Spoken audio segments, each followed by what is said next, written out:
Buenos días, muchas gracias por abrir este espacio para los otros animales, porque hoy hemos hablado de humanos. ¿Y qué pasa si les digo que todos somos animales? ¿Qué opinan?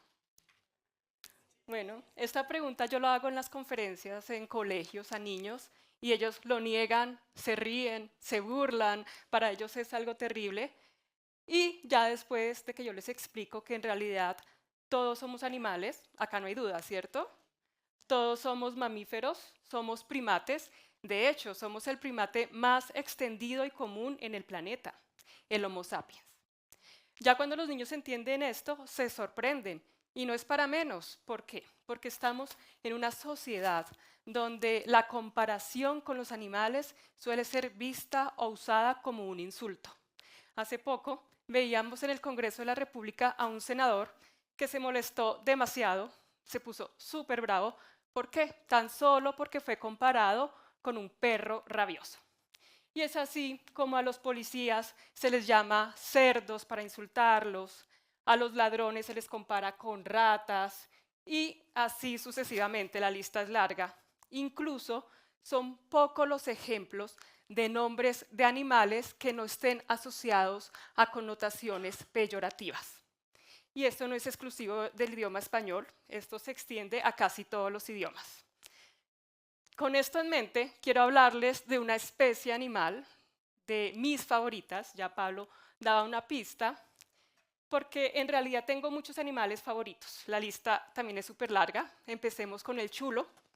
El chulo, el animal que ustedes ven en la carroña, en la basura, que a muchos les espanta, en realidad es una especie subestimada y es una especie bastante estigmatizada que tiene una importancia ecológica increíble. Me encantan las zorras y los zorros. Me derrito ante la mirada de una perra y de un perro, porque ¿quién no? Es como su especialidad. Pero vengo a hablarles de grandes felinos. De grandes felinos, que es mi especie favorita, como ya lo decía. Desde niña yo soñaba convivir con un gato. Lo pude hacer hasta que ya fui adulta y me fui de la casa de mis papás. Y también pasaba horas admirando su perfección felina. Es un cuerpo, una fisionomía, una fisiología hecha para funcionar. Son perfectos. Y además su carácter indomable. Esto para mí siempre ha sido fascinante y creo que soy una mujer muy afortunada porque tuve la oportunidad de estar involucrada en unas misiones de rescate de animales, principalmente de grandes felinos, más de 70 grandes felinos, y en realidad son más de 200 animales de todas las especies que hemos rescatado, pero 70 grandes felinos y es de los que yo les voy a hablar. Esto lo hemos hecho junto a Animal Defenders International, que es una organización de protección animal, con los que hemos encontrado escenarios de maltrato. Entonces nosotros encontramos un escenario de maltrato hace muchos años y era el circo con animales. Hace muchos años las personas no sabían lo que pasaba al interior de un circo, detrás del telón. Todo estaba oculto, todo estaba disfrazado y todo estaba eclipsado por las luces del show. Pero resulta que nosotros hicimos investigaciones encubiertas. Fuimos a circos en varios países del mundo y aquí en Latinoamérica, por ejemplo, estuvimos en Brasil, en Chile, en Ecuador, en Perú, en Colombia, en Bolivia, y en todos los circos que visitamos encontramos un maltrato que uno se quedaba sin palabras, unas imágenes bastante crueles. Vimos animales con la carne pegada a los huesos prácticamente por el hambre, por la alimentación inadecuada, un entrenamiento basado en golpes, en miedo, en intimidación, incluso en privación de alimento, así los entrenan también. Encontramos unas condiciones totalmente inhumanas, hacinamiento, encontramos también una ruptura de los lazos familiares, y ya más adelante voy a hacer énfasis en esto. Entonces nosotros, ¿qué hicimos? Ya teniendo estas fotos, estos testimonios, estos videos, los mostramos a la comunidad. Porque como les decía, antes la gente pensaba que en el circo los animales eran felices y eran muy bien pagos y eran los artistas. Y resulta que mostramos esta información a la comunidad, a los medios de comunicación y también a los legisladores.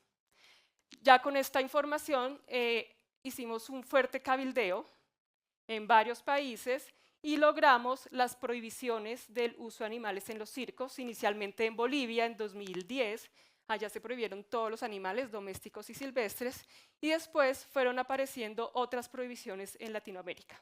De esta manera ya tenemos prohibiciones en Colombia, en Guatemala, en Perú, en Bolivia, en Ecuador una prohibición parcial, en Paraguay y bueno, otros países. Después de que son prohibidos los circos con animales, viene un gran problema y una gran pregunta. ¿Qué hacemos con los animales? Para los gobiernos, pues este es un problema terrible porque ellos no tienen los recursos para mantener, por ejemplo, grandes felinos. Y siempre la amenaza de la gente del circo era, si aprueban la ley, les voy a echar esos leones allá en el Congreso para que se los coman a todos. Entonces, digamos que nuestro trabajo también era brindar esa asesoría y ofrecer ese apoyo en realidad a los gobiernos cuando la ley era aprobada. Y algunos medios de comunicación y algunas personas incluso con buena voluntad, los animales van a ser liberados en África, van a volver a su ambiente natural. No, los animales, esos animales de circo, no pueden ser liberados. En el circo les cortan las garras, les cortan los dientes, además tienen tantas enfermedades tan graves y tan serias que liberarlos sería un acto de maltrato. Ellos son animales que además la mayoría estaban ya en una edad adulta avanzada, son animales que no podrían adaptarse al medio natural, entonces nosotros ofrecimos la solución de crear santuarios y también de contactar otros santuarios aliados para que recibieran a estos animales. Fueron más de 70 felinos, cada animal de verdad que dejó en mí unas enseñanzas profundas, me cambiaron la vida y pues hoy les voy a mostrar algunas de esas historias. Aquí tenemos a Leo. Leo es un león, es un león, el primer león que recibimos en Perú. Esto fue más o menos en 2014. Bueno, esta historia de investigaciones, de cabildeo, de rescate, de liberaciones, no es nada sencilla y no es rápida. Nosotros empezamos con las investigaciones en 2005 y vemos que recibimos al primer león en Perú en 2014. Han pasado ya bastantes años y recibimos por fin a Leo. Leo es un león que llegó al centro de recepción. Nosotros hacemos unos centros de recepciones en cada país para poder recibir a los animales y prepararlos pues, para su viaje ya a los santuarios internacionales especializados para ese tipo de animales. Y Leo llegó muy débil, llegó bastante temeroso, llegó con problemas en los ojos, llegó con cataratas, pero además de las cataratas tenía unas opacidades, era como si tuviera unos lentes de contacto grises. Llegó con, pues obviamente, su pelaje opaco, agresivo también, confundido, en fin. Los animales en este momento todavía ni siquiera saben qué está pasando, simplemente ellos saben que fueron movidos de un lado a otro y obviamente que llegan con muy nerviosos y muy estresados. Entonces Leo poco a poco fue recibiendo una alimentación adecuada, que es lo que nosotros hacemos, empezó a recibir atención veterinaria porque en los circos no se les daba y empezó a recuperarse. Después, casi que milagrosamente, aunque bueno, no fue un milagro, fue la dieta, el cambio de dieta, las opacidades que tenían los ojos desaparecieron. Siguió con otros problemitas y finalmente tuvimos que operar un ojo y removerlo porque en los animales de circos esta es una constante, los problemas en los ojos. Y todo es derivado pues, de la mala dieta y los malos cuidados desde que eran pequeños y por el encierro. Y aquí está Leo.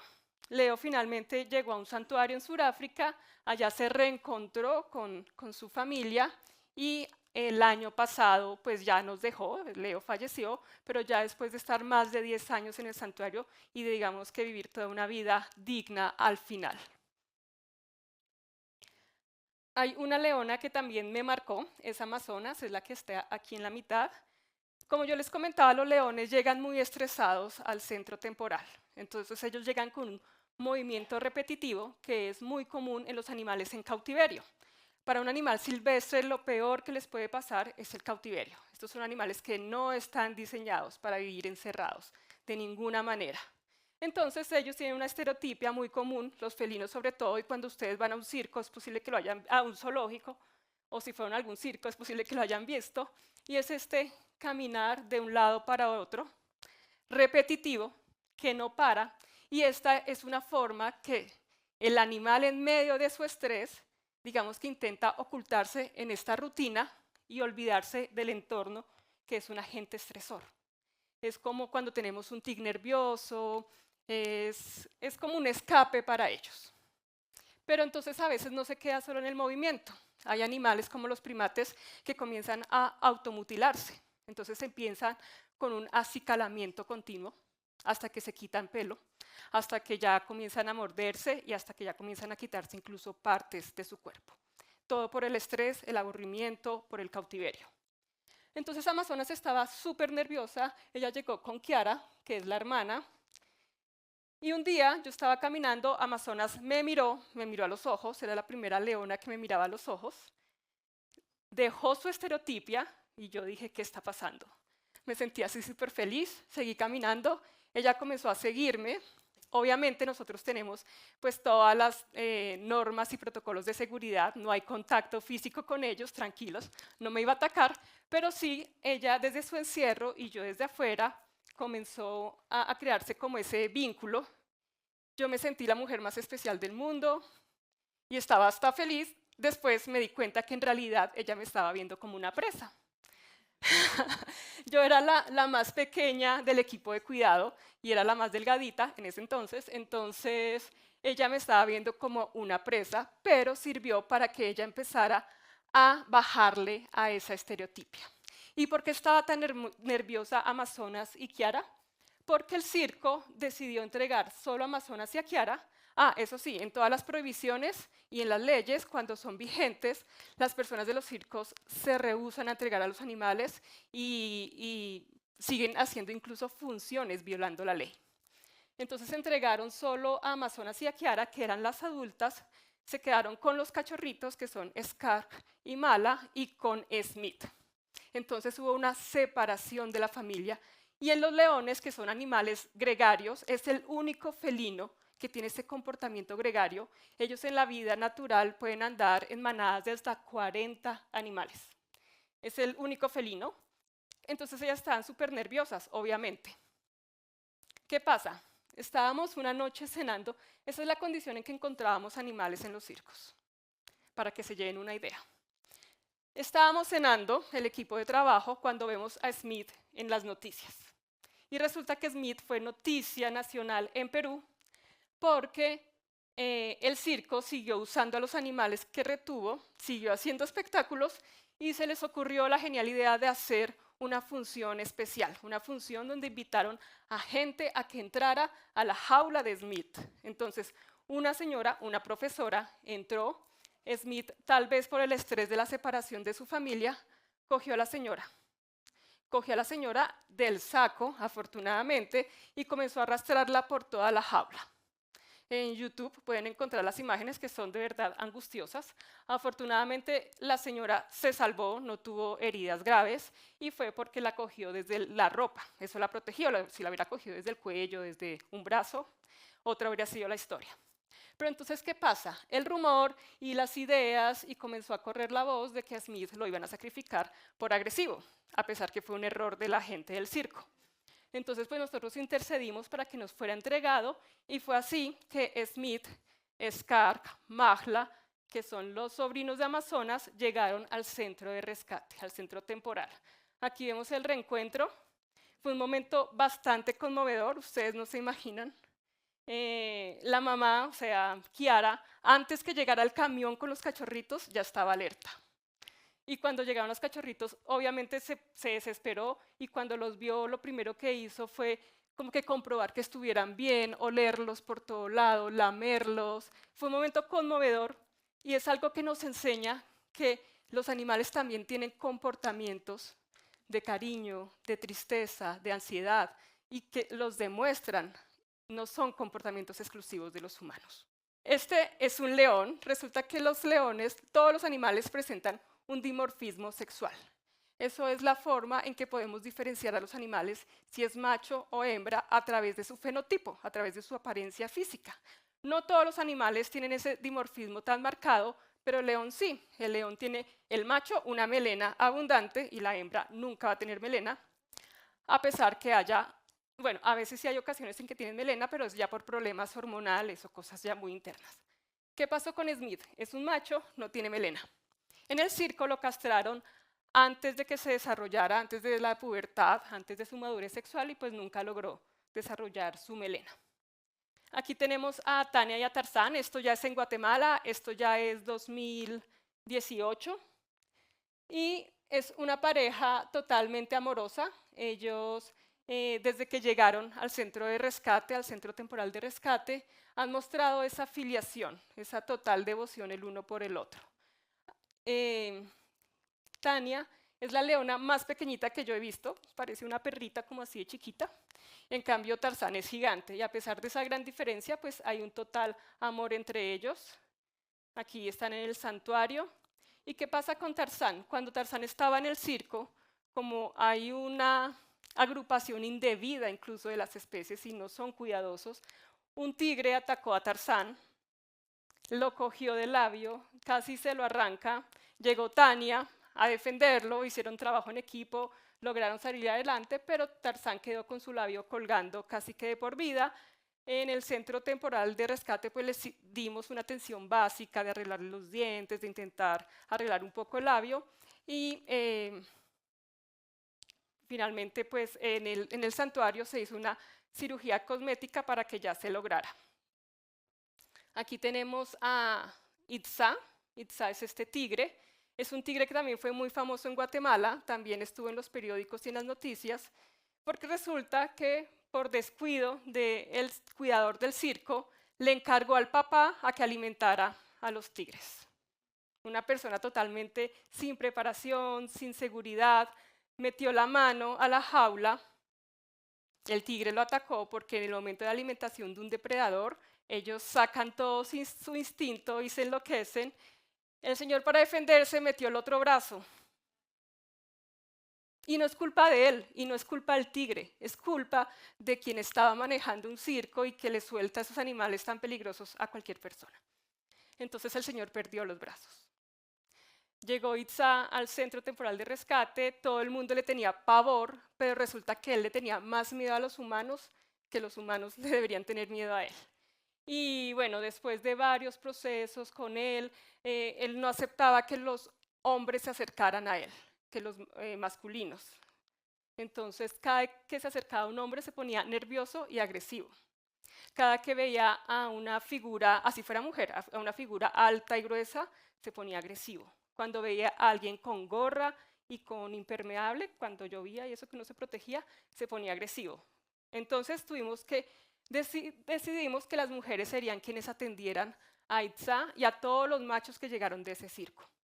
Ya con el tiempo, ellos lograron recuperar la confianza en los humanos, se crean también pues como unos lazos afectivos de cuidado y ellos van equilibrándose poco a poco. Esto hace parte de los rescates que hacemos. Esto es lo que hacemos en el circo, la forma en que los rescatamos para llevarlos al centro de rescate. Y para resumirles, encontramos escenarios de maltrato, investigamos, convencemos a la comunidad, a los medios de comunicación, a los legisladores para que también hagan su tarea. Después de eso ofrecemos este rescate. Después también ofrecemos que los animales vivan hasta el último día de sus vidas de forma digna, donde se les devuelva todo ese cuidado y toda esa atención que se les negó. ¿Y por qué se les negó esta atención y por qué terminan animales que son silvestres, salvajes, encerrados en una jaula para entretener humanos?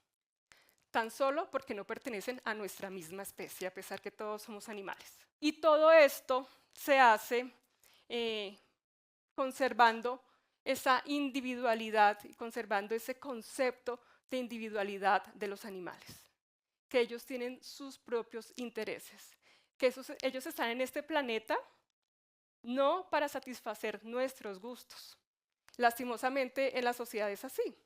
Si me preguntan, ¿los animales tienen derechos? Jurídicamente no, porque no nos conviene aceptar que ellos tienen derechos, porque hay toda una industria detrás, porque hay toda una serie de cadenas productivas que siguen dependiendo de esta, por decirlo así, esclavitud de los animales y que no les conviene que sean reconocidos sus derechos, pero abogando al sentido común que nos traía el señor Gustavo Obvio que los animales tienen derechos. El problema es que no los queremos reconocer. Y también más que derechos, los humanos tenemos el deber de cuidarlos, de atenderlos, de respetarlos. No tenemos que amarlos, no tenemos que adoptar a un león y cuidarlo, no, pero sí respetarlos. Ya para concluir, pues les dejo esta frase y les traigo una reflexión y una invitación a que ese círculo moral que nosotros tenemos, ese círculo de empatía y de consideración que nosotros tenemos, que puede ser pequeño o grande, depende de cada uno. En ese círculo nosotros tenemos a nuestra familia, a nuestros amigos cercanos, tal vez algún perrito, algún gatito. Hoy la reflexión y la invitación es que en ese círculo también incluyamos a lo que han hablado pues toda la mañana, a los niños, a los ancianos, a las personas con discapacidades, pero también que incluyamos a los animales.